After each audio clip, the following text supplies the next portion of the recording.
এবারে আরেকটা রেসিপি দেখাবো আপনাদেরকে।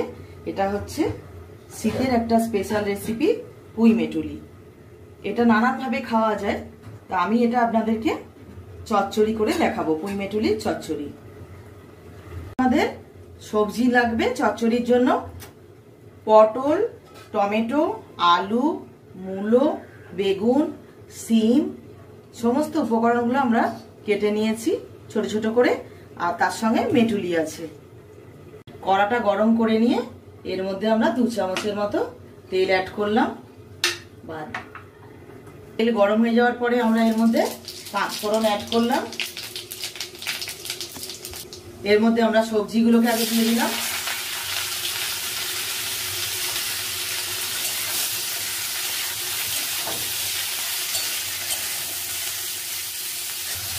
সবজিগুলো ভাজা ভাজা একটু হয়ে গেলে এর মধ্যে আমরা 1 চামচের মতো নুন অ্যাড করব।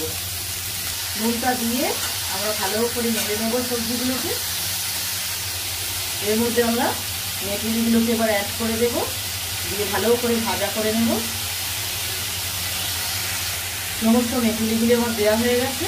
মেটুলিগুলো আর সবজিগুলো আমরা ভালো করে ফ্রাই করে নেব।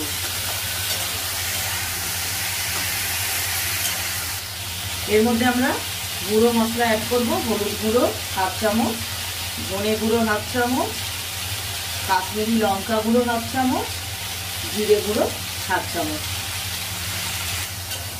সমস্ত গুঁড়ো মশলাটা দেওয়ার পরে আমরা এইভাবে সবজি আর মেটুলির সঙ্গে মিশিয়ে নেব। এর মধ্যে আমরা মিশিয়ে নেব এবার সর্ষে আর পোস্ত একসাথে বাটা। বাড়িতে সর্ষে হয় অল্প করে 2 চামচ আর পোস্ত 2 চামচ নিয়ে একসাথে বেটে রাখা সর্ষে পোস্ত বাটা। স্বাদ অনুসারে আমি অল্প একটু নুন এতে অ্যাড করলাম। পুরোটা ভালো করে মিশিয়ে নেব আর এতে একটুখানি জল অ্যাড করে দেবো, দিয়ে চাপা দিয়ে দেবো সেদ্ধ হওয়ার জন্য ভালো করে।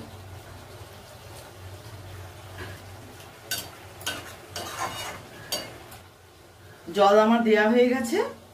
এবার আমরা এটা চাপা দিয়ে দেবো সিদ্ধ হওয়ার জন্য। আমাদের পুঁই মেচুরি সর্ষে পোস্ত দিয়ে রেসিপি একদম রেডি। আমরা এবার এটাকে নামিয়ে সার্ভ করে দেব। আমাদের সর্ষে পোস্ত দিয়ে আর সমস্ত রকমের সবজি দিয়ে পুঁই মেচুরি একদম রেডি হয়ে গেছে। গরম গরম গরম ভাতের সঙ্গে এটা দারুণ লাগে, ইয়ামি টেস্টি। একবার আপনারা অবশ্যই ট্রাই করে দেখবেন। আর এটা আমরা এবার গরম ভাতে সার্ভ